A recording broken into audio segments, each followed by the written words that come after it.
Hello, everyone. Welcome to College Football Coast to Coast. Jacob and Tyler back again. We are recapping week 7 and getting into week 8 of some college football towards the end of our season here, getting towards the end of our season. So, we're going to recap what happened during a crazy week 7. It feels like we keep talking about how crazy the weeks are getting week after This was week, a Tyler. great one, though. I mean, what a slate of games we had this week. And I said in our tweet leading up to our show, I mean, of course, you have 2007, that wacky year, but I feel like so far, like this season has just been a lot of parity so far. Yeah, I would say 2007, 2019, and this year have kind of been the 3 years of craziness and differences over the last 15 years, which is crazy to think about that. Uh, but getting into our week 7, we're going to start normally where we start uh, with the ACC, and we'll get right into that with the first one being number 4 Clemson went on the road to Tallahassee to face off against the Florida State Seminoles. Clemson holds on late with a 6-point win. Florida State scores late, but not enough time to get another quick score left, and Clemson essentially ran the clock out.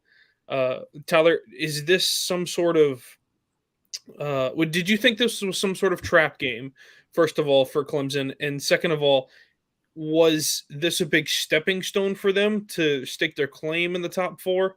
Or is this kind of just another game?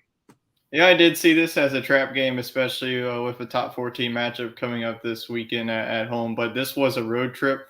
I mean, Clemson really hasn't gotten tested at a close game, and their first game in Atlanta against Georgia Tech, it was close for about a half before Clemson pulled away, and then they really after that, they beat Wake Forest in overtime. They really handled their business last week against NC State. So Florida State, I did have them on upset alert going into this game. I just thought that Jordan Travis, the way that he was playing, was key in this game. I mean, he had 2 touchdowns, but DJU had a phenomenal game. He had 3 touchdowns. He just put away all the negativity that was surrounding him last season of Clemson being a 2-loss team. Looks like this is just a completely different football team.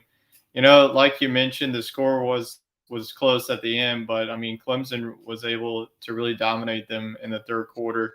I know that Florida State was able to score late to really put this one out of reach, Florida State. But you got to really be impressed with Clemson. Obviously, they'll have a big game at home against a top 14 team in Syracuse that has just good as offense as they do. But it's looking more and more likely that Clemson is pretty much a lock to make the playoff at this rate. Yeah, I know we kind of had some craziness shake up, in our picks for the top four yesterday, but I don't think either of us included Clemson in that top four. Well, I did. You did. Okay. I I had didn't them include, at number 3. yeah, I didn't include Clemson in the top four. I just think the ACC is very uncertain. Uh, Kind of like the Big Ten. I think they're both very uncertain. So, but no, I think this is a good win for Clemson. I can't say it's a big win. It's just another stepping stone, I think, for their program. And I feel like it's hard to get Clemson motivated.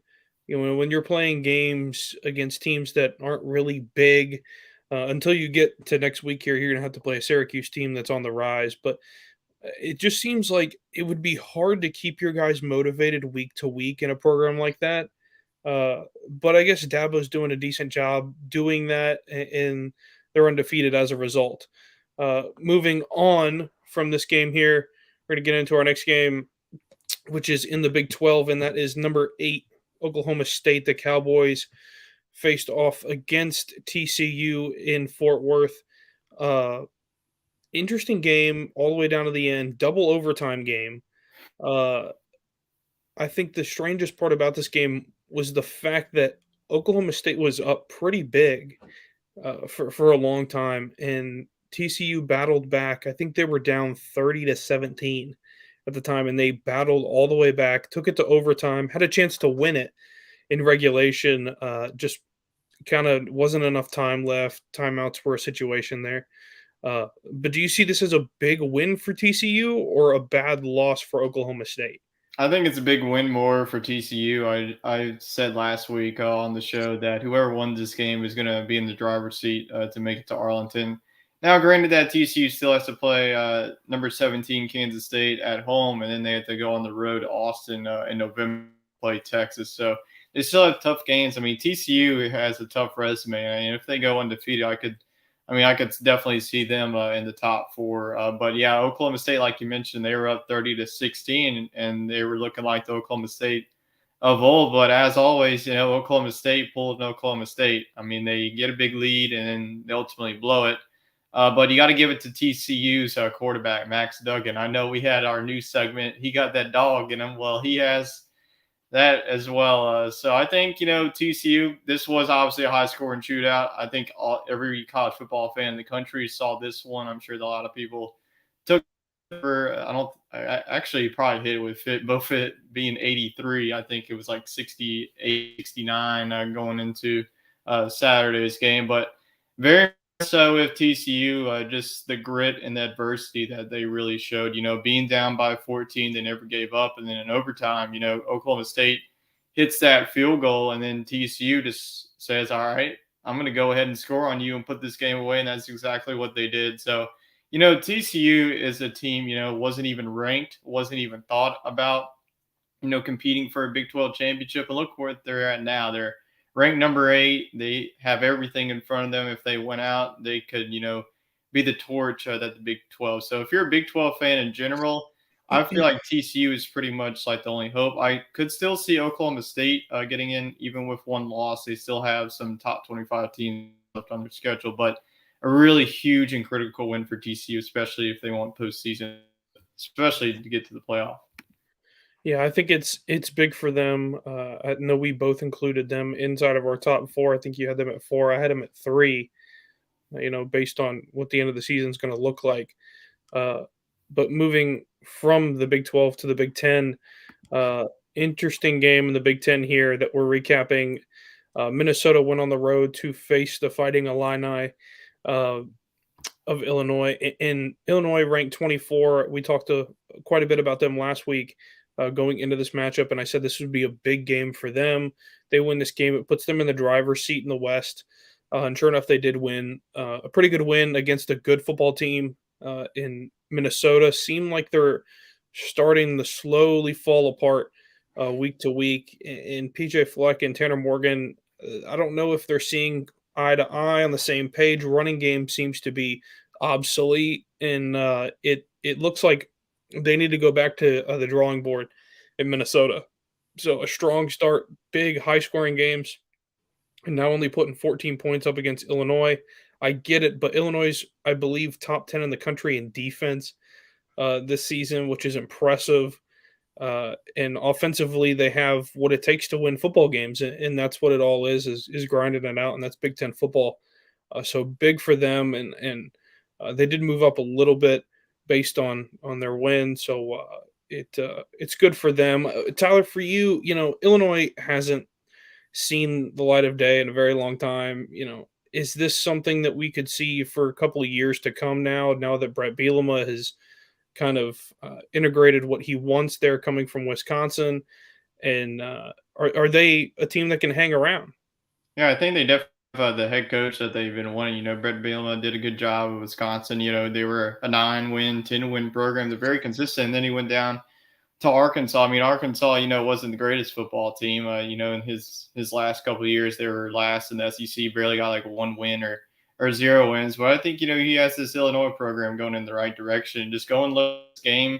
We saw Tommy DeVito return as starting quarterback. He did a pretty good job, really consistent, had 1 touchdown, over 200 yards. But the man of the hour was Chase Brown. He had 41 carries on 180 yards. And then on the flip side, you look at Tanner Morgan's stat, and it's awful. 4 for 12, 21 yards, and a pick. I mean, Ibrahim is pretty much the Minnesota offense.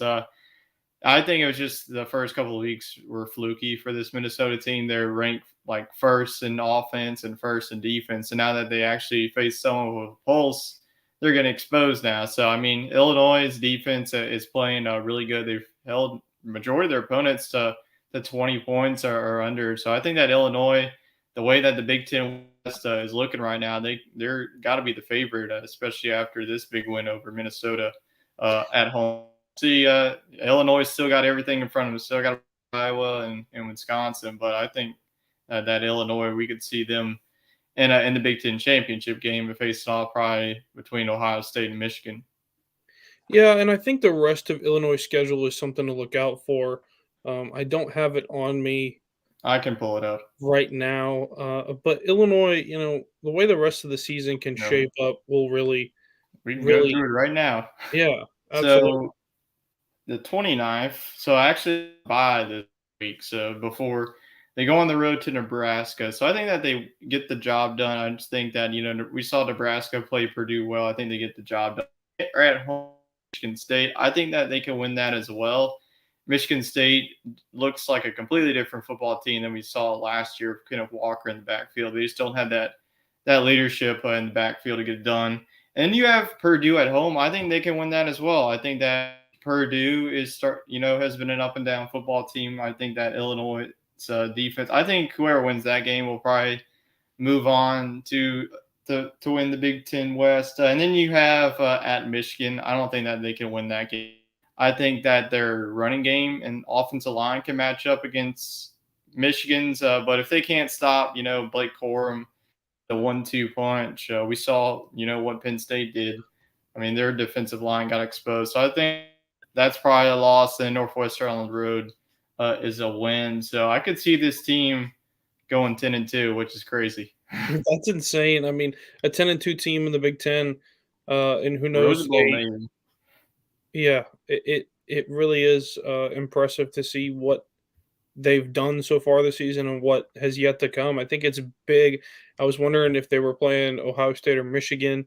They either play one of the two normally, but playing Michigan, that's a tall test, and it not being in Illinois hurts pretty bad. I mean, I think if it's in Illinois, I think Illinois has some sort of a chance, a fighting chance, if Michigan doesn't show up. But I think it being in Ann Arbor, it presents problems. But it's two good defenses going at it, so I don't expect it to be a very high scoring game.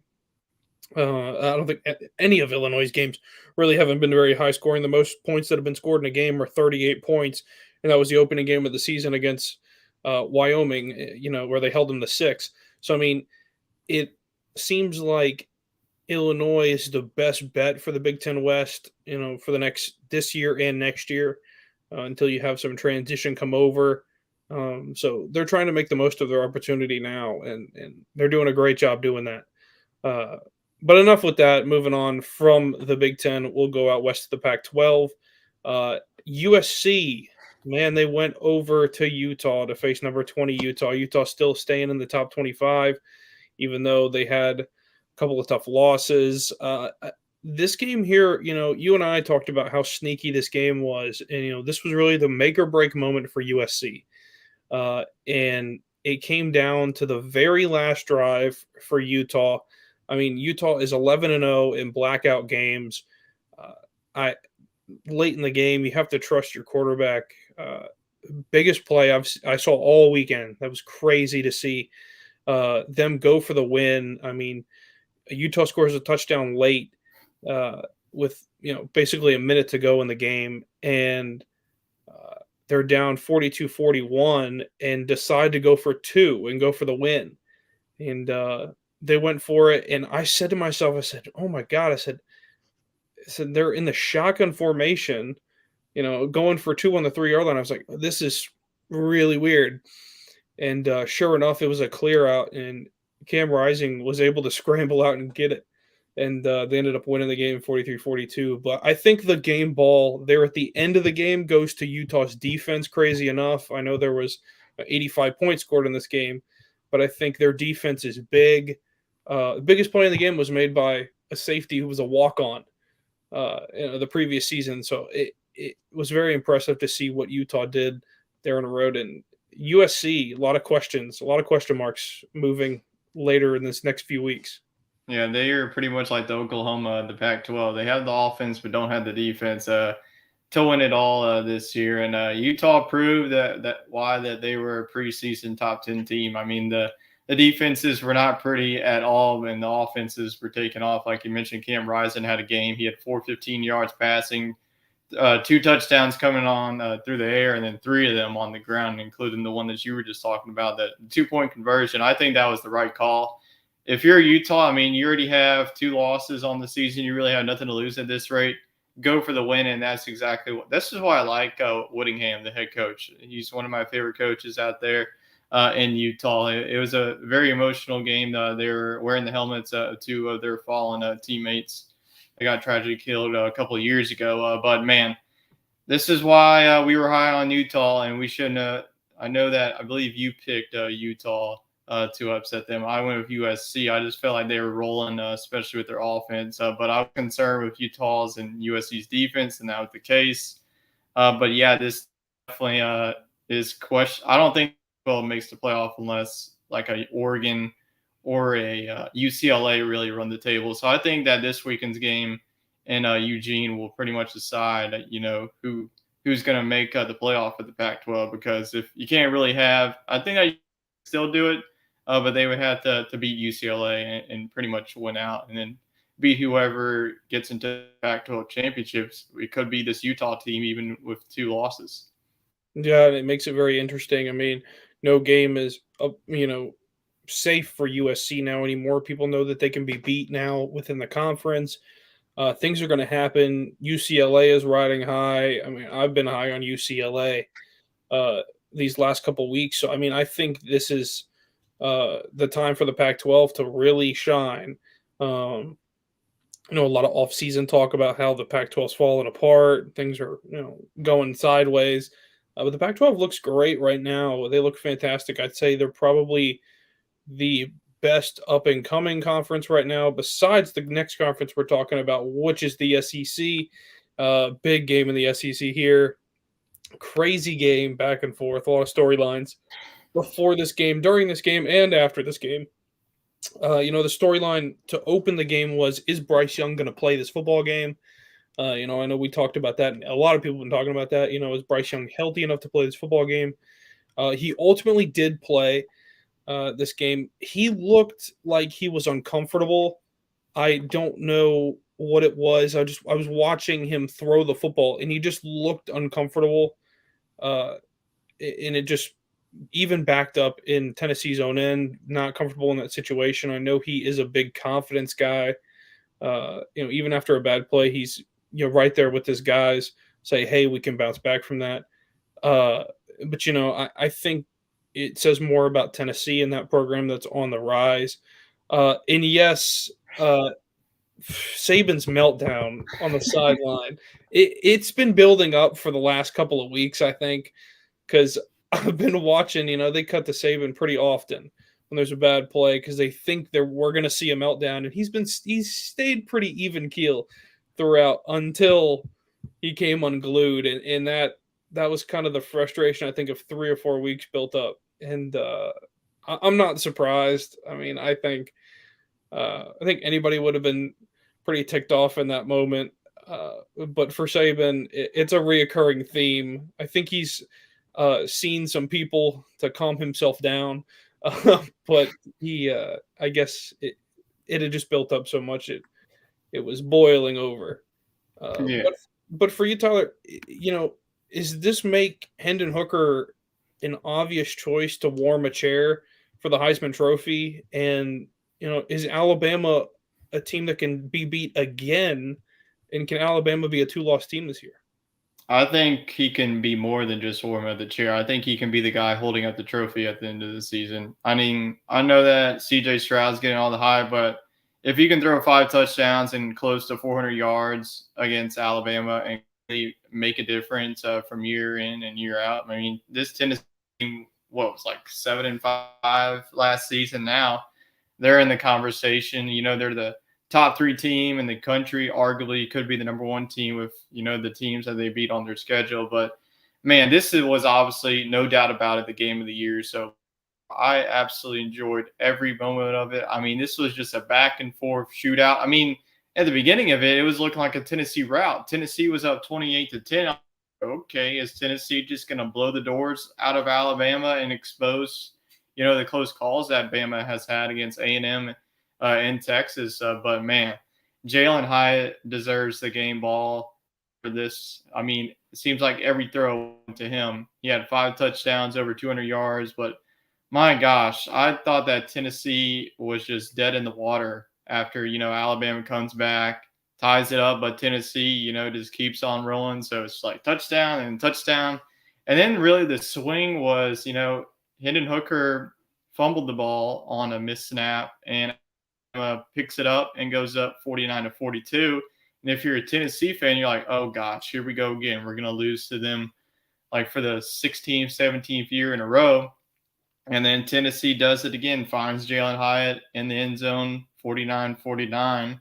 And then Tennessee's defense, is on their heel for like a minute left. And then Alabama, their kicking woes continue. They miss, I believe it was like a 45 field goal, goes wide right, and Tennessee gets I believe it was like 20 seconds left on the clock. 14 seconds. Yeah, they drive down the field. An amazing catch by Brew McCoy to set up a 40-yard field goal. And it wasn't the prettiest of field goals. It got tipped, but I don't think that Tennessee fans really care as long as it went in, whether wobbly or not.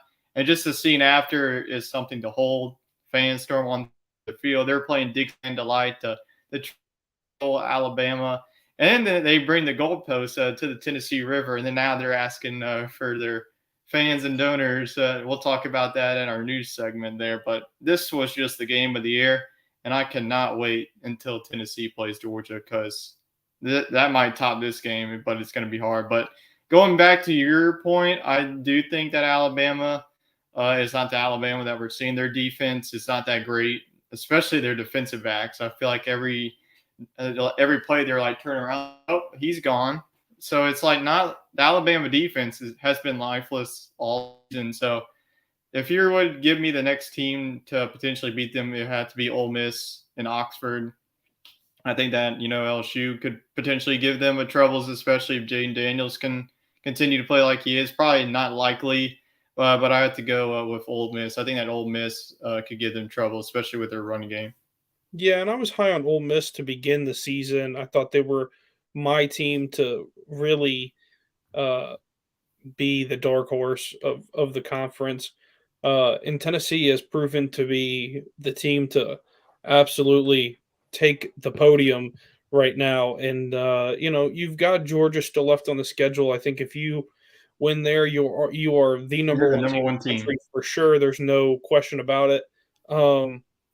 I think they should be the number one team now. I just feel like their resume is better than what Georgia has done. I don't think Georgia has done much of anything this season other than their win to open the year against Oregon. I mean, really haven't had any problems with anybody. I mean, other than almost losing to Missouri, and Kent State as well. Yeah, I know, and that's the part that I'm wondering. It could be a Tennessee blowout, and that's the crazy thing to think about. But I know it is in Athens, so it's going to be a different kind of environment. Tennessee being at home was massive in this game. I think it goes the other way if it's in Tuscaloosa. I mean, I honestly think Alabama probably wins this game at home. But impressive win. Basically, SEC powerhouses going down against Tennessee. So Tennessee is doing great right now. Of course, we'll get more to our news segment. But moving on from the Power Five, going to the Group of Five. Our biggest Group of Five game was the Stanford upset in South Bend against Notre Dame. We say it's an upset, yeah, because Stanford hasn't done much of anything against Notre Dame for a long, long, long time. But Stanford pulls it out thanks to the running game. Notre Dame only put up 14 points against Stanford is sad.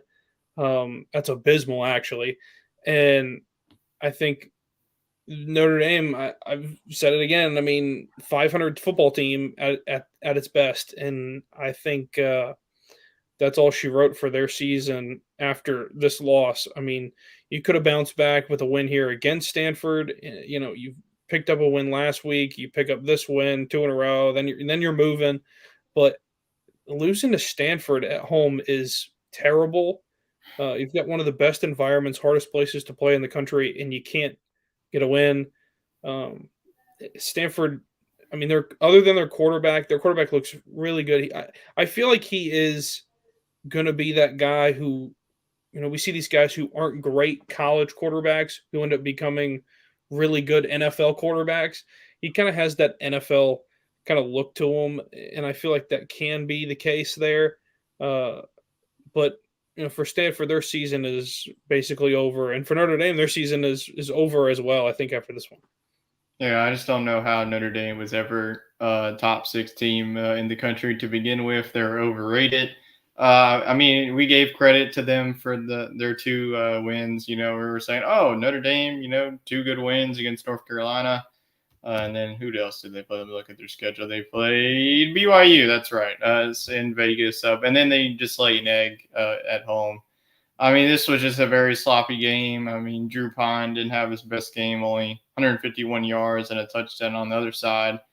Stanford's running back really cruised, looking like Christian out there in the backfield, 91 yards and a touchdown. So this was just a very sloppy game, a very defensive battle. Too many mistakes, too many turnovers for Notre Dame to really get back into this one. I mean, they had their chances. They just didn't really convert.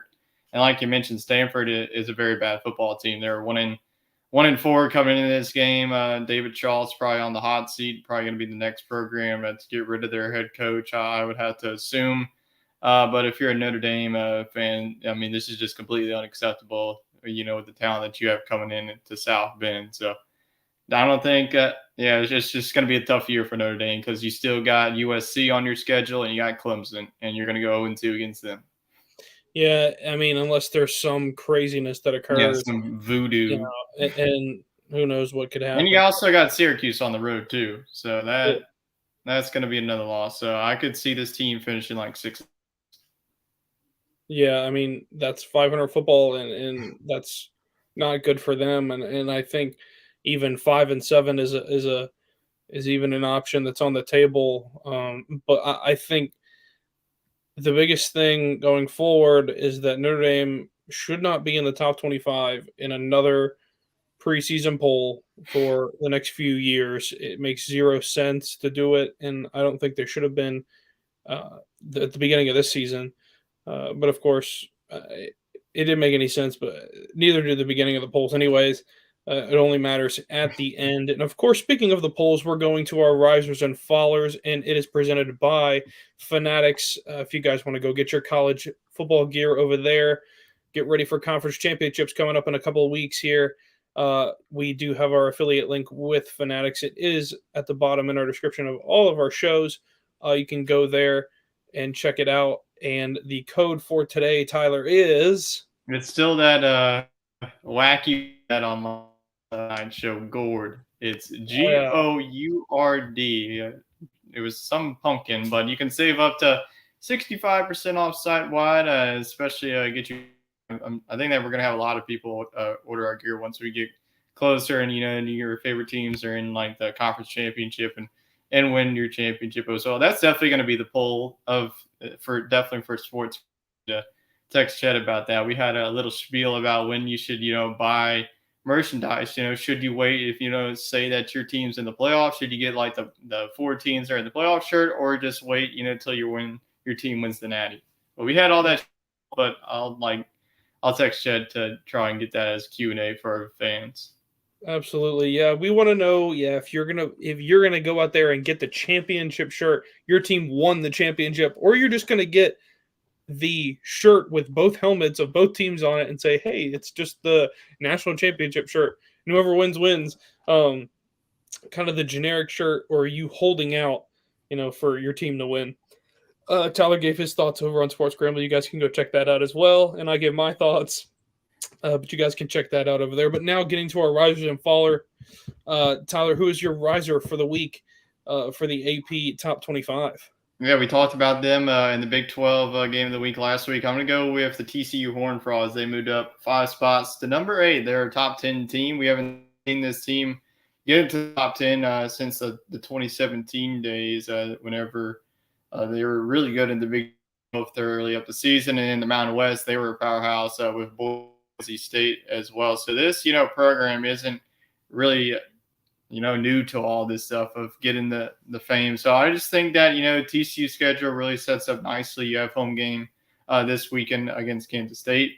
I really think that their only loss on the schedule could come in Austin against a Texas team that's really playing well the last couple of weeks. Absolutely blew out the doors of Oklahoma and then squeaked out a win at home against Iowa State. Controversy there, which I won't even get into. I'll keep the talk to both of those fan bases. But I'm going to go with TCU. I think that could be a team that we could see in the playoff here.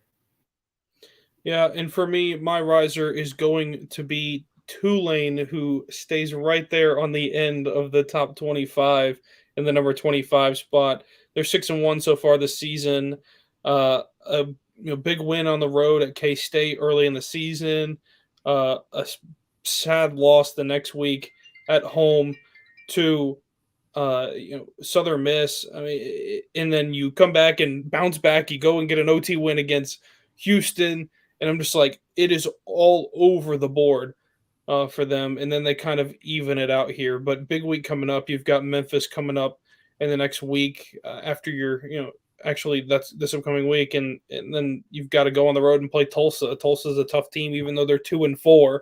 Tulsa's a tough team to play, and you still got to close the season out against Cincinnati. So I think they're on the rise.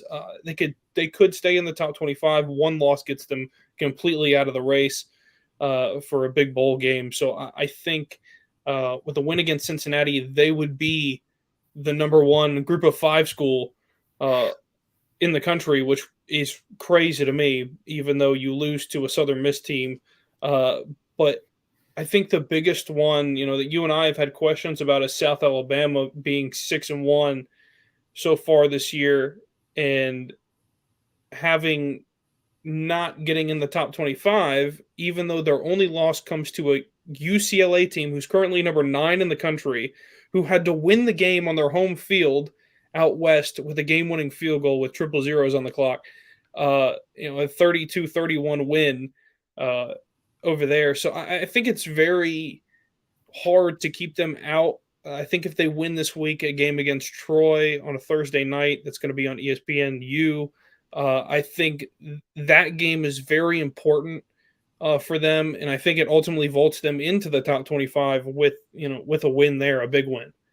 They're only receiving 4 votes right now from AP voters. So I think honorable mention could be another riser is North Carolina. They went from unranked, so now they're sitting at number 22. I know that the King himself, who always gets his picks right, North Carolina is looking really good for you. Yeah, I don't know how, just luck of the draw, I guess, with the ACC. But yeah, in other teams, we talked about Illinois, very good team that's right there that really is moving up quickly. I mean, even you beating a team like Minnesota, who's no longer in the top 25, you beat them, you move up 6 spots in the AP poll. You're now sitting at number 18. You were sitting at 24, like we talked about. So it's pretty wild that they're sneaking up in there with some big teams, that have already lost a game this year, and they have some poll now there in the middle of the poll. So speaking of the poll, who's been pulled down the poll, and who's our fallers for the week, Tyler? I'm going to go Mississippi State. They just looked awful. They looked flat on Saturday against a Kentucky team. Just ran right through them. Chris Rodriguez had a very good game. We saw Will Levis healthy back in that game. That really made all the difference. Kentucky just looked completely different. Just go back a week ago, they did not play a really good game against South Carolina, which is a team that they've been dominating for the past decade. And then they, come back at home in a hostile environment. But Mississippi State now has to play a pissed off Alabama, and this is probably going to be their last week in the AP poll for good. I just think that we're just going to see Mississippi State probably finish at 8-4. They still have to play Georgia and Alabama. I had them beating Georgia as my upset of the year, but I just don't see it anymore. I just think that if they play like this again, they're just going to get blown out. So I could see them probably losing 3 more games. The Egg Bowl. Depending on where it is, I think it's in Oxford this year. They have Georgia at home and then Alabama on the road. So this could be 3 losses. So this could be maybe even a 5-loss team. I had them 7-5 to begin with. So, this could be a turn for the worse if they get blown out this weekend in Tuscaloosa. Yeah, I mean each weekend builds on top of each other, and for me, the weekends that have built on top of each other for my team is NC State. NC State, a hard loss, only putting up 9 points on the road at Syracuse. Uh, did not put up hardly any points. I mean that's sad to think of. You come into the game at number 15 in the country.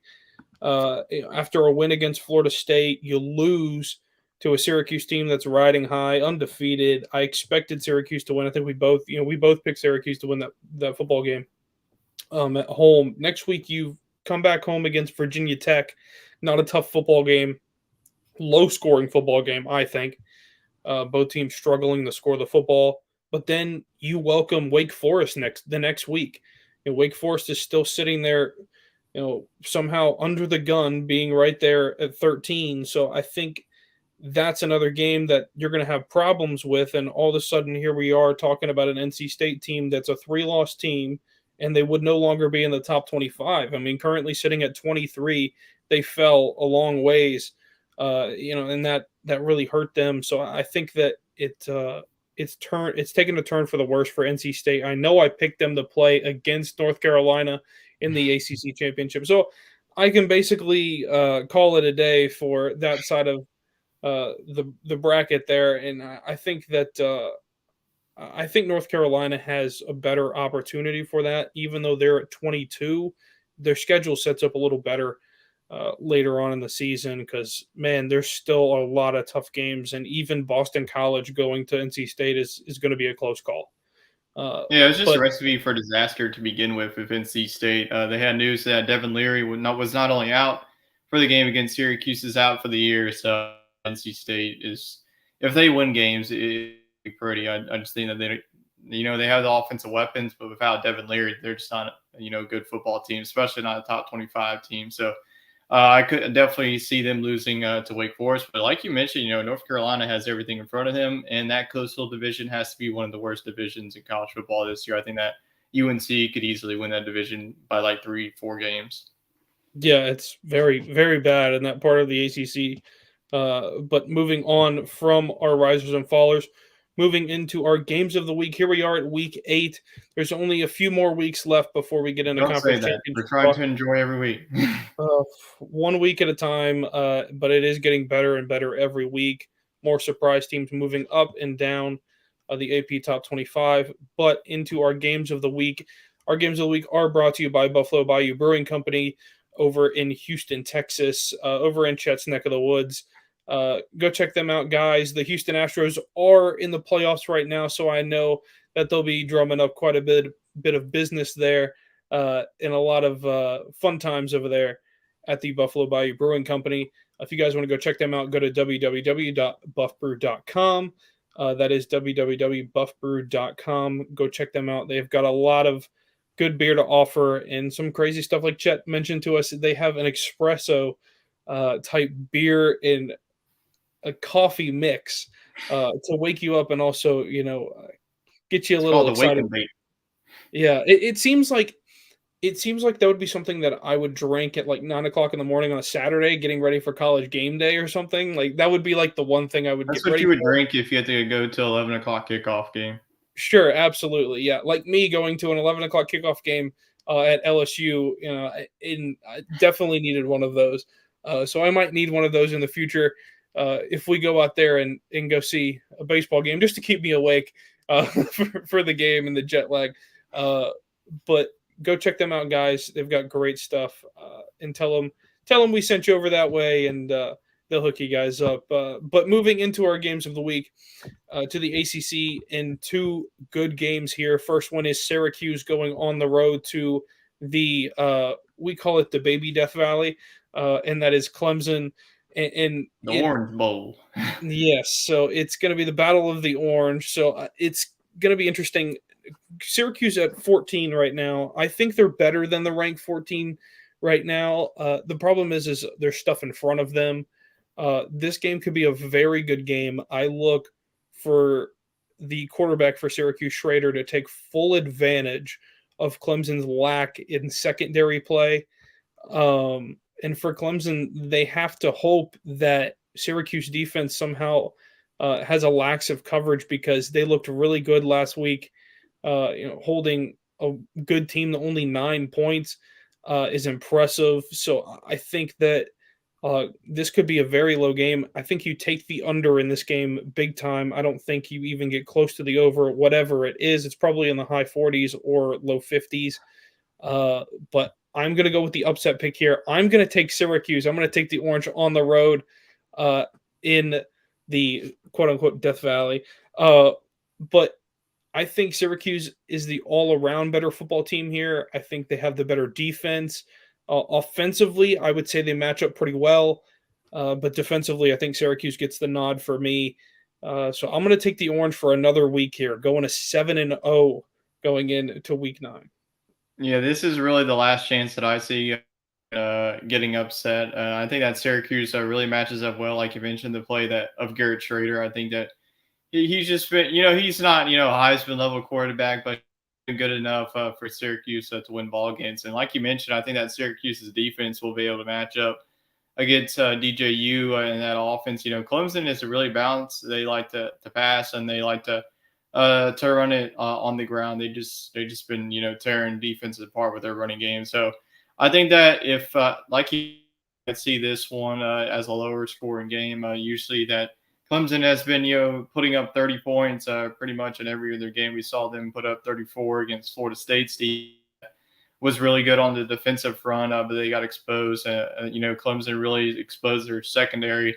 So I think that if Clemson is going to win this game, they're going to have to establish their run. I just don't think that they'll be able to do the same thing against a Syracuse secondary that really has been locking up on the receivers. I'm not going to go with the upset. I think that, especially it's at home. If it was at the Dome, not the Carry Dome anymore, I don't even know what it's called. It's just, we're going to call it Just the Dome.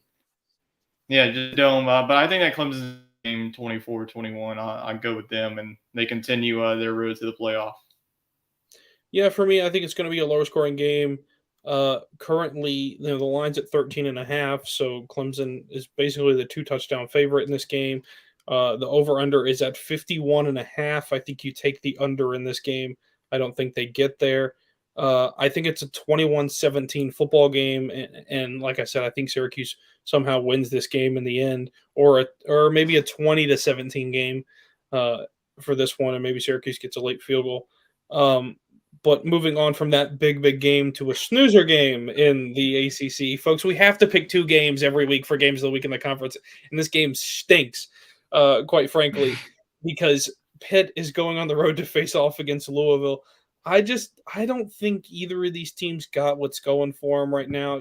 Pitt opened the season quite, on fire. You get a big win, kind of the big first game of the year against West Virginia, but you lose to Tennessee in an overtime game, arguably the closest game that Tennessee has faced outside of the Alabama game. Of course, they weren't even close to what they're capable of now.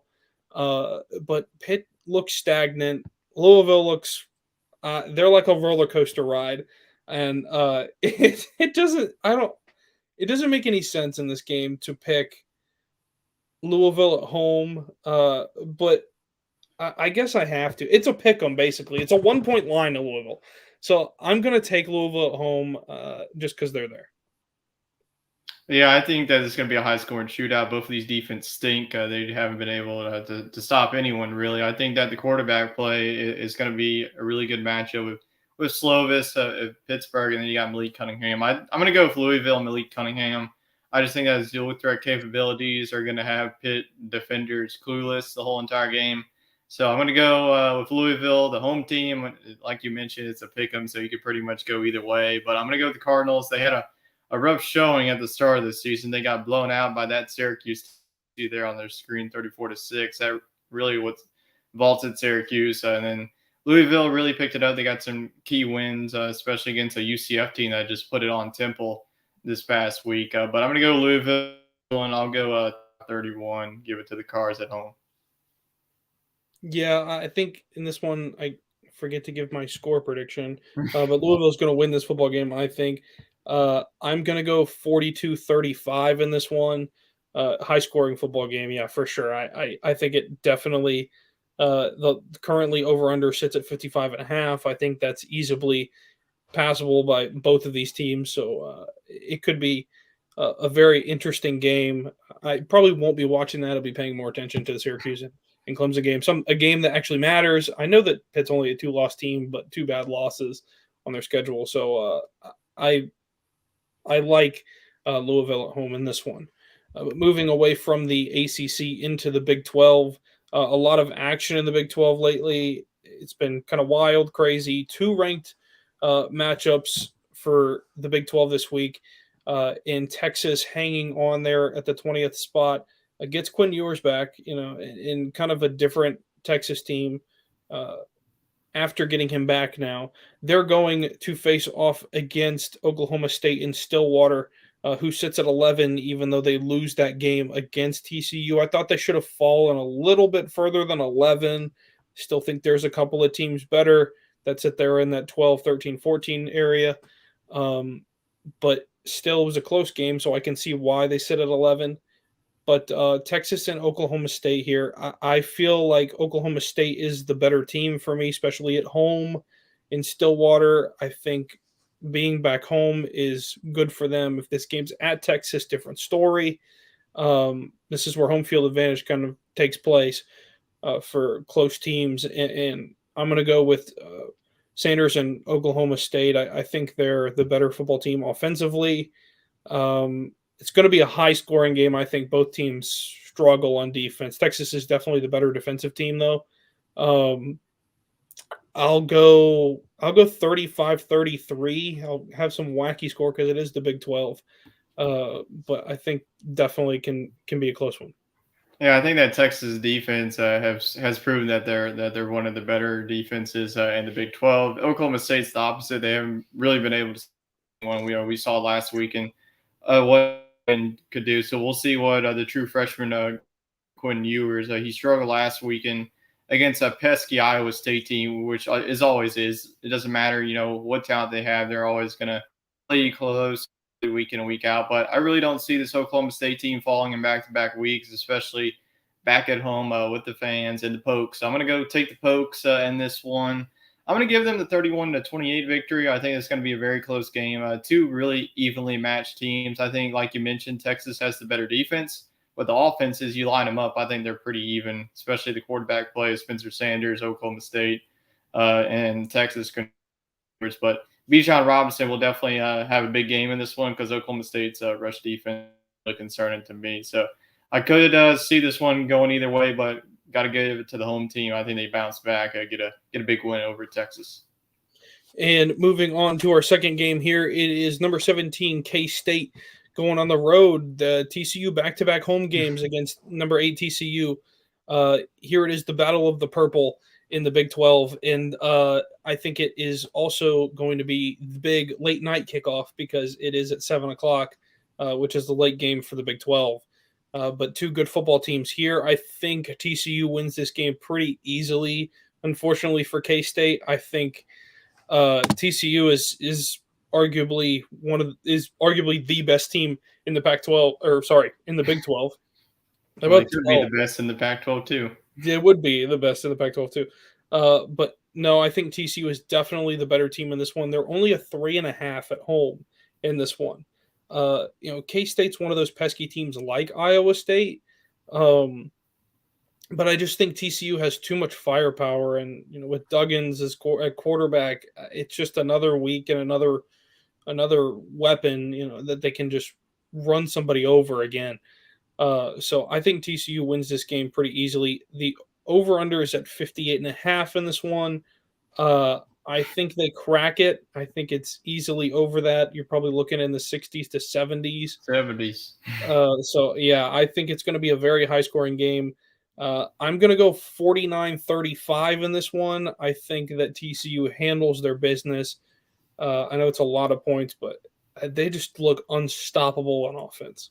Yeah, I agree. I think that both defenses are not doing too good. We saw Kansas State, and really the main matchup that I look at 1 week, they only score like 17, and then the next week Oklahoma put up like 49. So you're gonna it doesn't. I mean, it's just a tall tale what Kansas State team is going to show up in this game. But I think they're running to a buzzsaw, which is TCU and Max Duggan. I think that he could be in the Heisman or by the end of the season, especially if TCU gets into the playoff berth. I think that he's put in good enough numbers for him to get a spot. But like you mentioned, 3 points to TCU just feels like easy money to me. I know like Kansas State has been a pesky team, but I just think that TCU overall is just a better football team, especially on the offensive side. I know that Adrian Martinez has shown his veteran and leadership for this Kansas State team, but I got TCU winning this game in a high-scoring shootout, 41-31, the double-digit win at home. I think that TCU starts off fast in this game. I think they fell asleep in an early kickoff at 2:30 against Oklahoma State, but I think a night game they'll be rested, ready to go. I think you'll see the Horned Frogs really step up. So give me TCU to continue their dominance. Yeah, we might have to toss that in the parlay because that looks like some easy money right there in that one. At least we think.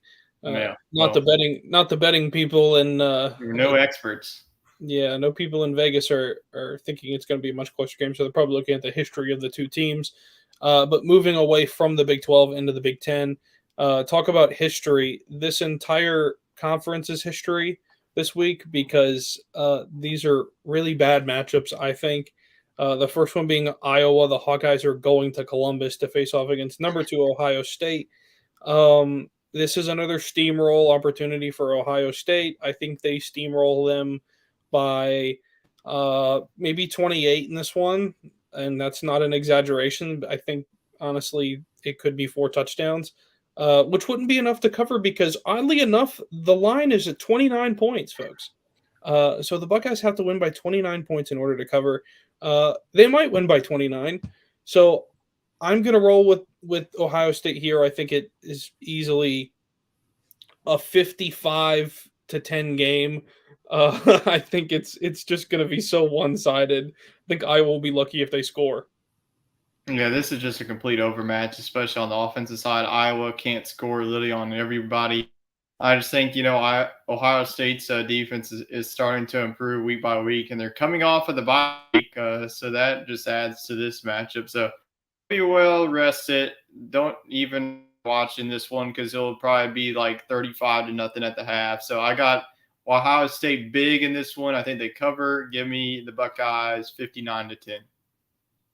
Yeah, I mean, we both think that Iowa's only going to score 10 points. I mean, that's really bad. It's so bad that the over-under is only at 49.5 points. I think Ohio State hits 49.5 points. They're going to get into the 50s easily. Iowa's defense is so overrated. I think CJ Stroud will take his pads off at halftime and not put them back on. Yeah. He can go put street clothes back on and sit on the sideline and rest for another week. They're going to be like, man, coming off of the bye, can we get a spring game? This is easy. Yeah, it's almost too easy for them right now just because of how bad some of these teams are. I mean, Ohio State's a good football team, but Iowa's just terrible right now, currently sitting at 3-3. And that's just not where Iowa has statistically been, and they just look like they're falling apart. So maybe something needs to change there in Iowa, maybe at the head coaching position, maybe just personnel, but something has to happen, or this could be a reoccurring theme for many years to come. As far as our other game, two teams coming off of both coming off of losses. Minnesota, who was arguably the best team in the Big Ten West a couple of weeks ago, is now unranked. Lose a tough game. You lose to Illinois on the road. You basically get shut down completely. And you're going to Happy Valley. You're going to State College to play against the number 16 team in the country in Penn State. Penn State, a tough loss to get blown out in Ann Arbor against Michigan with Blake Corum, who looked absolutely unstoppable. I think he'll be sitting in one of those seats for the Heisman Trophy, to be honest with you. Having over 100 carries in 4 games is absolutely insanity. And it just looks wild to me that, Penn State got shut down so bad. And I think they're going to be out for blood again this week against Minnesota. This is always a really good football game. I think Penn State wins because they're at home. This is the whiteout this week. It doesn't feel like a whiteout because of the loss to Michigan last week. It doesn't feel like the whiteout game. And you would think that the whiteout game would be the next week against Ohio State. Just a odd mix up. And I don't know why they did that, but Penn State is the 4.5 at home. Over under sits at 44.5. I think they probably get to the over in that one at 44.5 because it's so low. I pick Penn State to cover that. I think they'll probably win this game. I'm going to go 35-28. I think it's probably a touchdown game at the end of it all. Yeah, these are two teams looking to get back on track. I think more Penn State absolutely they got exposed, especially their defensive line.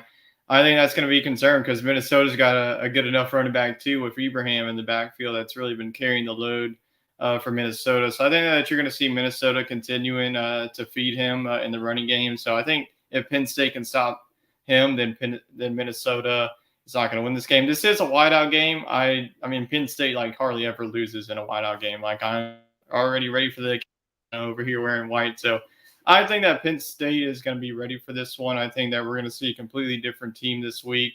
I think they win by 10 in a statement victory. I have the Nittany Lions winning 31-21. I think it's going to be a little sloppy at the start, but I think that both fall, especially Sean Clifford, he's got to get going. And then I mean, I have some questions for the head coach because he's like 3-7 in his last big game. So I know that he's got a contract extension and all, but if you can't win the big games, then you can't coach at Penn State.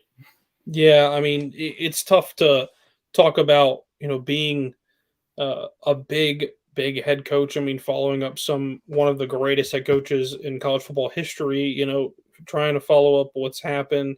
You get this huge contract and you can't win games against teams that are, in the top 10. And it looks like it's almost, It's one thing to like lose like by 3 points, but to get absolutely exposed is like completely unacceptable. yeah, I mean, for a big program like Penn State, that's absolutely unacceptable. Watching for a long time, it hurts to see it, but you kind of expect it at some point.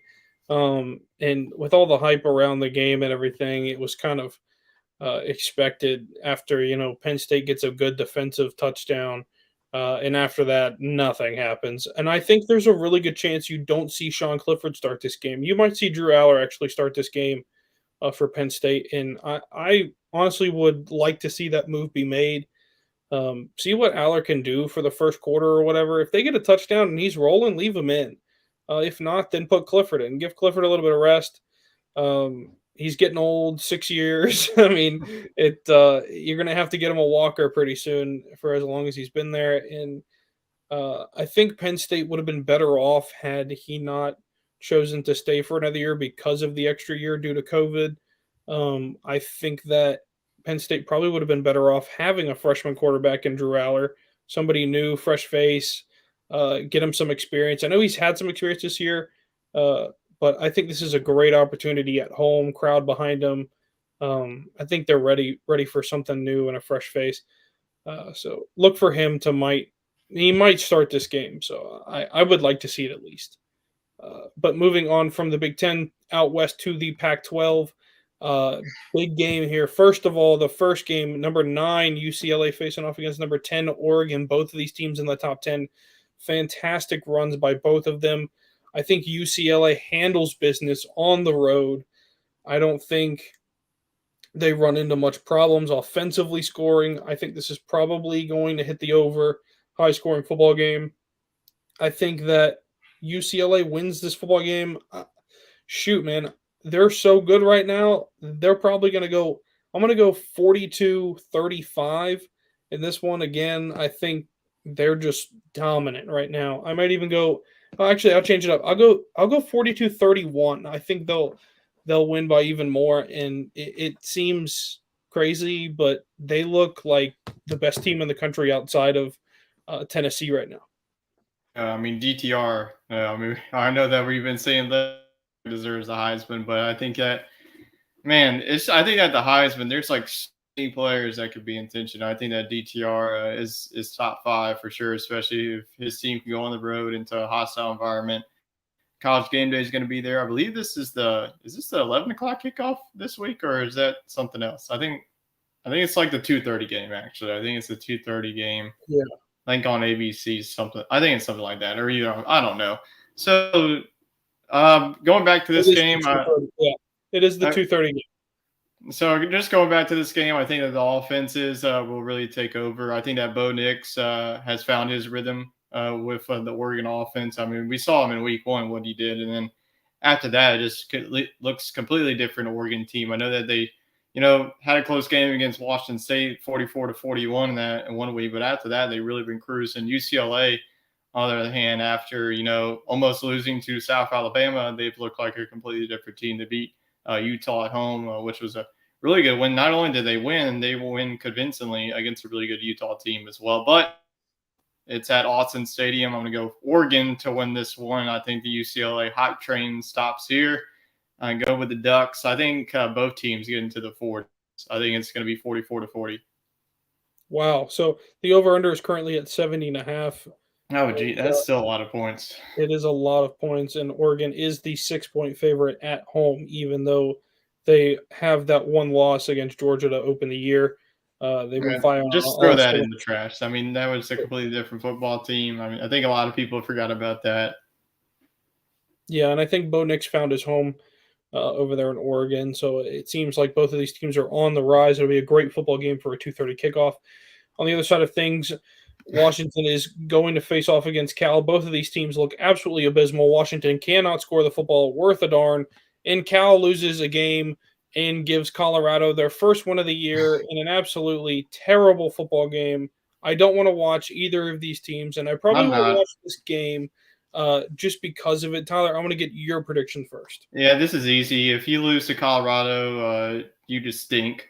I mean, Washington's going to win this game. I think that their offense is completely better. This is going to be – I think that Washington's a better football team. I don't think that Cal's that great. I know that they played Notre Dame close. That's pretty much like the one, game that college football fans are pointing to, picking California in this one. But I think that Michael finally gets it done. California's defense great against a Colorado offense has been struggling literally all season. They were 0-5 in this one, and they get their first win. So if you lose to a team like Colorado, I can't really pick you.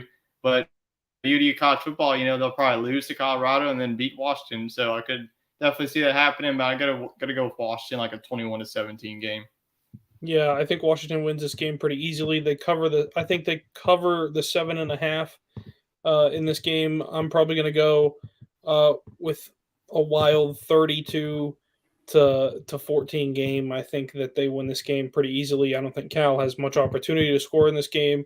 Washington's defense might actually come out of the locker room for once and win a football game. So I think Washington is the better team here out of the two. Opposite of games we have a top 10 matchup, and then you have a stinker of a game of Washington and Cal. It looks like the ACC. It's kind of the same. You have the big game, and then you have the absolute snoozer game that nobody wants to watch. So that would be this game. And the fact that game is the late game on ESPN at 9:30 is kind of sad. I'm not watching it. The late game on ESPN at 9:30. I don't watch it I don't even watch I'll watch USC and Utah, but I'm not watching this. This is not worth my time. I like college football, but I'm not watching this. These are two awful teams.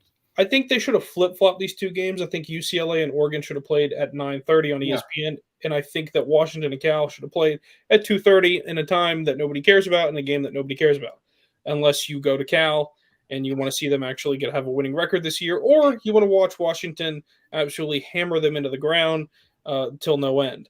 But moving on from the Pac-12 to the more exciting and, as my fellow buddies here on this show and on Sports Scramble say, the best conference of them all, the SEC.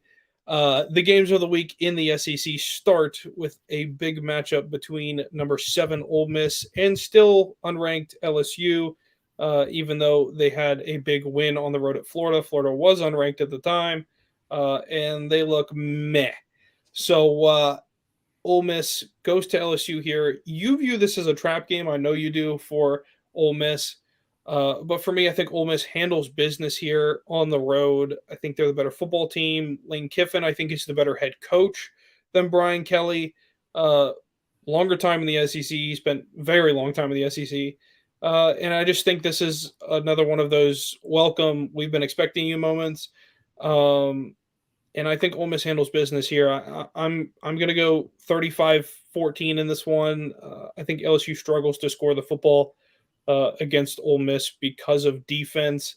Defense came up big a few weeks ago at home against Kentucky, and uh, I think Ole Miss controls this game pretty well. Their defense did not come up big this past Saturday, give 35 to Auburn offense that has been struggling mightily the few weeks this season.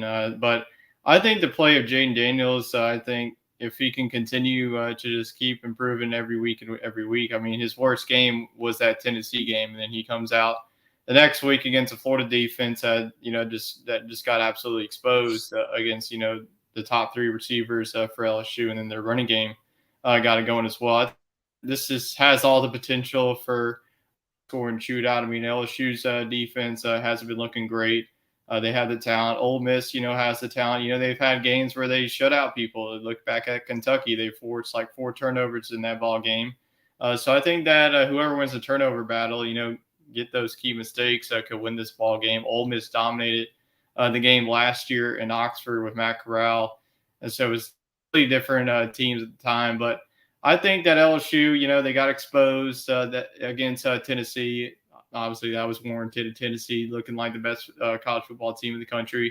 But I think that LSU done in a very close battle. I think they want their revenge for what Ole Miss did to them a year ago. So I think that LSU wins at a high-scoring shootout. I'll go 38-35 in a field goal game. Give me LSU. I think this is going to be a typical Ole Miss LSU game, go back and forth, and then LSU nails a game-winning field goal at the buzzer. And as you can tell, there's some sort of bias there in the background of Tyler Screen being the LSU fan, but we won't hold him to that. But moving on to our second game, the Mississippi State Bulldogs coming off a strange and tough loss last week. They're number 24. They will be heading to Tuscaloosa. Alabama is going home, and with their tail between their legs from Knoxville. I think that they're out for blood this week. I thought this was going to be a closer game than most people expect. I know the line is at 21 points. I think this is probably a 17-point game at the end of it all. I think it can be it can be higher than that, but I just feel like this game is meant to be kind of wacky. I think this is going to be a wacky football game. I think Alabama wins. I think Alabama's probably going to put up at least 40 points. So I'll go 40. Man, I don't know. I'll go 42-28 in this one. I just don't know if Alabama can cover a really high point margin. Yeah, I mean, I thought about going with Mississippi State. I was thinking of picking them if Alabama won. But man, I just hate for Mississippi State. It seems like every time that Alabama loses, they're like we have you next. Let's whoop you at home against in Tuscaloosa. But I think that Mississippi State's offense is no slouch either. They look terrible against Kentucky, but Alabama's secondary has been awful as well. So I think that the receivers for Mississippi State, Will Rogers, that's what they want to do to you. They want to throw deep, and at times this season they've shown that they can run the ball as well. But Alabama's not going to lose games. If they do, then this is just a completely different Alabama team we're looking at. But I think that Nick Saban and the Tide are going to be pissed off and ready to blow the doors off Mississippi State. So I got Alabama win this one 42-20. Yeah, so pretty close for the both of us there. In this one, Tyler has them barely covering by 1 point. I wouldn't really bet on this game.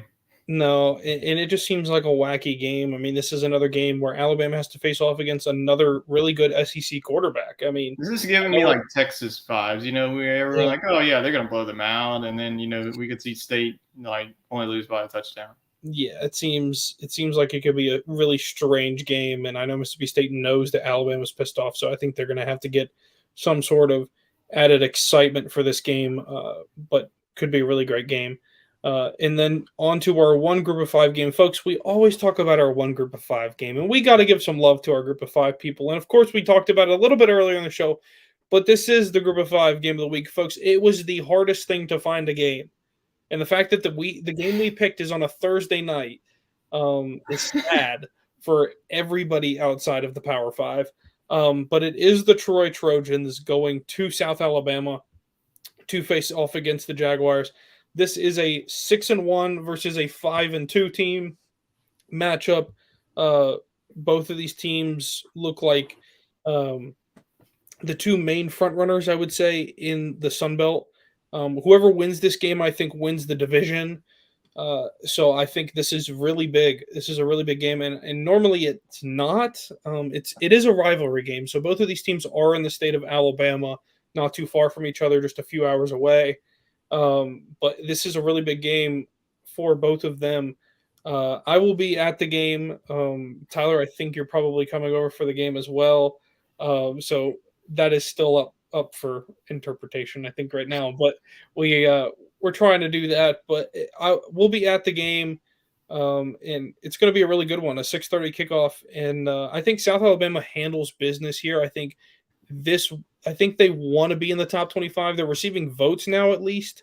But I think if they win big here, I think that they're in the top 25, somewhere between the 22 and 25 mark in there. I think they win. It's probably going to be a 28-17 game at the end of it. I don't see a ton of points being put up. I'd be really surprised.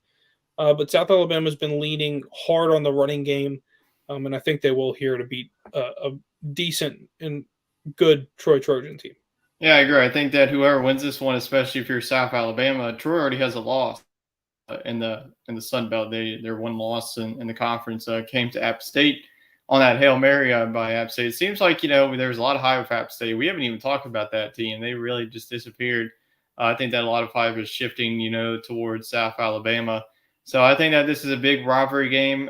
Troy, I think, has dominated the past couple of years. I think that South Alabama, has struggled in the past, but this is a different South Alabama team. Bradley, the quarterback, has been receiving some hype.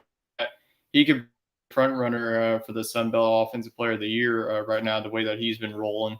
They just put up 41 points against Louisiana Monroe, but also gave up 37 points. So I think that this could be, one of those games where the winner is probably going to get in the low 30s, and then the loser will probably get into the high 20s. This is a rivalry game, so this is always going to be close. I don't really see this one as a blowout. I'm going to give it to the Jaguars at home. I think they get the job done, continue to roll. I think I'm going to go 31-27. We're going to see the Jaguars in the top 25 come next week. Well, you heard it here, folks. We've got the Jaguars in the top 25. Maybe they'll be our big movers next week. We don't know. They're definitely going to be my big mover. Yeah, so we'll have to see. But there'll be a lot of content coming from that matchup there on a Thursday night. So I know we are excited about this game, even though it is a group of five. So you might be scratching your head, but it means a lot for both of these programs and for the future of the Sun Belt, and the future of whether they get a big bowl game or not. Yeah, especially with Tulane. What if we see South Alabama creep up? We could see a battle between Cincinnati, South Alabama, and Tulane. Who would have thought that? Yeah, we never would have thought something like that happening in this wild season, but it can. And speaking of wild, we'll go to our news where we have a wild news story here. Of course, I'll let Tyler take this one, being the SEC guy, but I busted out laughing at this because I think it is the funniest thing, and it's been a long time since it's happened. Yeah, so like I mentioned, Tennessee fans were carrying the goalposts out. Well, first of all, they tried, up to the stadium. They're gonna throw it, say, "Hey, catch, guys! This is like a 1,000-pound, goalpost catch, and try not to get injured." Well, they decided, to be smart, go through the tunnels, and they just kept on going, down the street and into the river. They threw it, and the funniest goalpost is just floating down the river. It's not even sinking. So what Tennessee is doing is they put up pretty much like a GoFundMe on their athletic website. It's not really GoFundMe, but it kind of looks like it. The donations are hilarious. You can donate $16. It says donate $16. Is how many years since it's been that Tennessee has beaten Alabama. And then they have the score. You can donate $52.09. And then they have, like $1,000, 5,000. I like how the gap goes from like 52 to like 5,000. Like, okay, we're dealing with some rich folks here, but I just found it. Yeah, I think it was a funny story. I think it's great. And I think I said on the Sports Scramble show last night, I said I commend the students for carrying that goalpost as far as they did just to throw it in the river. And I think it's hilarious. I think it's good for the program. Big win there, and it gets the students, I think, really committed to the volunteer football. Again, you got one of the biggest stadiums in the country, and it's been kind of a letdown, the last number of years. And now, you get to showcase that and how loud your fans can be, and they get to embrace it a little more. I mean, I've seen a lot more Tennessee fans, coming home, them playing LSU a couple of weeks ago. I saw so many Tennessee fans, with flags and license plate and decals, whatever it may be, and it felt good too, being from Tennessee. It felt good to see some people that came out and came down all the way down to Baton Rouge to support their team and in their belief. So they look great, and I know that we're both riding them all the way to the SEC championship. So let's hope they make it there. But moving on from that, we have our one question of the week. We've changed. This is the second week we've kind of changed course with it. And, we got our news segment, and then we have our big question. So you guys are welcome to comment on what you think. We're going to comment on what we think are the top 3 best and worst runouts in college football. That is, entrances, before games, kind of get the crowd excited, and also the players excited, go out there and hit somebody and win a big football game. So Tyler, who is your 1, 2, and 3 best college football runouts or entrances, I should say? Yeah, I'll be the first one to crack the best ones, but I want you to be the one to do the worst ones, since I think that you really hinted on one of the worst ones. But I'm not going to go really in particular order. I'll just give the 3 ones. So I'm going to the ACC. I think this is pretty easy. Virginia Tech. I think for me that's number 1. Screw it. I'll go in order. Number 1, Virginia Tech. Enter Sandman. I mean, it doesn't matter. Virginia Tech absolutely stinks. I mean, they're football team this year, but Lane Stadium is always bumping. I mean, whenever that song comes up, and before they're like, "Let's go Hokies," and then like whenever that song comes on, like when you're watching on like from the couch at home, like you just get goosebumps. Like the whole stadium is just jumping up and down. And then whenever it keeps going, here comes the team, and it's just like the fireworks go off. I just think that it's got to be like the best college football entrance. My number 2 is going to give it to South Carolina, just to like the song that they run out to, and then like I guess you can count like Storm as well, that they kind of do that in their entrance video as well. I think they use like those little like posts with the flames that goes off, and then the crowd just goes wild, waving the white towels, and then it just shifts right into Sandstorm. So I think that, a lot of people think that Clemson, in the state of South Carolina has college entrance. Yeah, that's good and all. That's the best 25 seconds in college football. But man, you just get goosebumps from whenever South Carolina enters the stadium. And then number 3 is going to be Tennessee, the Power T, especially this weekend in Alabama, with a very, especially when they checkerboard or orange out, whatever they do. It's just a Power T. I just think that it's a very good tradition at Tennessee. Like whenever they're ready, kind of like shift out, and then they just like run with, the state flag, the big Power T. So I think the 2 SEC teams, and I know that's some SEC bias, but I think that South Carolina and Tennessee have 2 of the best ones in the country. I think honorable mention's got to be Clemson. I think that a lot of people think it's wacky that they run down a hill, touch a rock, balloons go out, but you really can't. It's just like one of the best, especially when they run out with the flags one by one, like C, B, M, and all that. So that's like my top 3, my honorable mention. So I guess I'm gonna take the worsts. Since Tyler took we'll do your best first, and then do your worst. Well, no. You gave the best. I could agree with you on those. Okay. I think we You can got agree any on. other one that you want to throw out there? I think another good one um is probably Colorado. I love the Buffalo Buffalo. entrance. Shoot, it's hard to. They're like he's trying to Dude, play, and then dude, imagine. I think I talked about it really early. I think it was like our first episode of the year, but I talked about how like imagine the speed that that thing runs at that you would have to keep up with as you're holding onto these reins. This thing's just running full speed across the field, and it just was wild to me. But I think that's a cool entrance yeah. too, and I think the first lame entrance, the one that is number one, the most lame entrance, I think for me is got to be Michigan. I cannot stand them running out and slapping that stupid banner, jumping up and smacking the banner, wee, and they jump up and hit the banner like they're 10 again. And some of them miss it, so it's like that's very Yeah, awkward.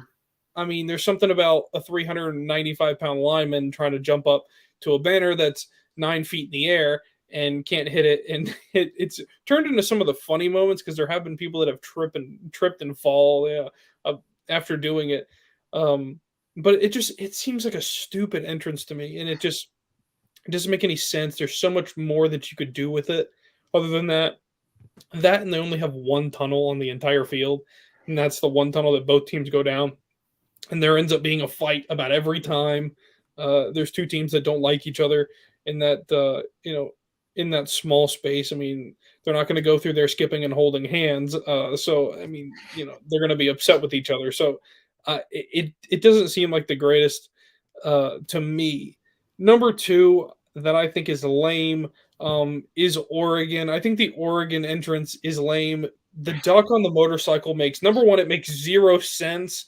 The duck is a cool mascot. I can't lie. He's probably one of the best mascots in all of college football. A lot of thought and personality went into that. Uh, but I just think the duck on the motorcycle doesn't make any sense to me, and it tears up the field, which is awful because all you see is this line about the whole time the game's going on. It's like, oh look, that's where he decided he was just going to take the motorcycle right onto the field. Um, and I think that's part of the reason why they have to have a turf field as well. You couldn't have grass because you just freaking rip up all the grass and just do a burnout on the field. But I just think it's a lame entrance. There's so much more they could have done. Being Oregon and the motorcycle is just really odd. And number three for me, lame ones probably is USC. I think the Trojan stab with the whole sport is just it's too old. I think it's been the same thing, and I get nostalgia at some point, but it just seems so lame to me. I don't like it. It they could have done so much more with it. Maybe with like a Trojan army or something. I mean, there's so much more that you could have come up with, and I would like to see something new. But what's your honorable mention? Do you think for the worst in the country? Oklahoma. Half the time Oklahoma. that thing falls apart or either.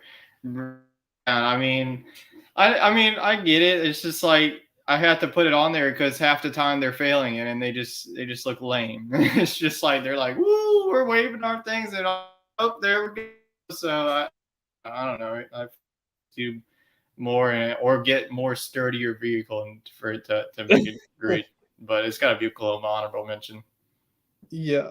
And I think another one for the best that I think is also really good could be Florida State. Yeah, I like the Seminole I with the do. The with flame the spear. spear, and then the people are doing the tomahawk chop. Yes. Yeah, That's very intimidating. They do a good job in the intimidation factor. especially Uh, when they're good. And they, yes.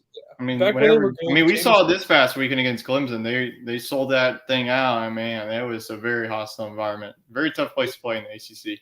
Absolutely. And guys, as far as our episode for this week, that is going to be it. It's going to be a wild week 8, and I know we're looking forward to it. We'll be at some college football games this weekend.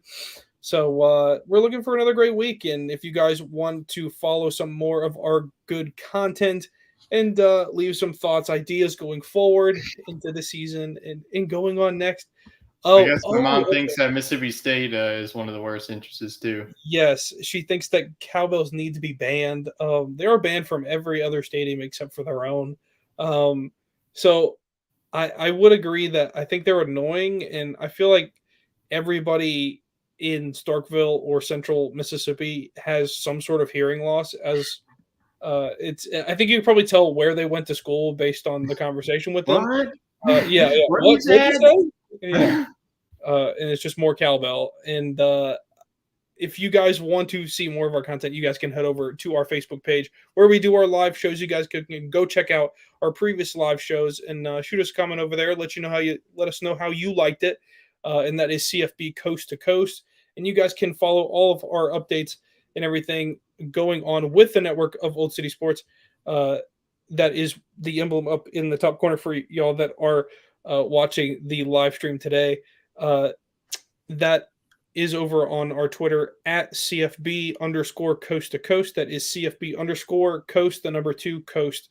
Let us guys know what you think, and we will see you guys again for week 9 in a crazy one, and hopefully maybe some more upsets this week. So we will see you guys then.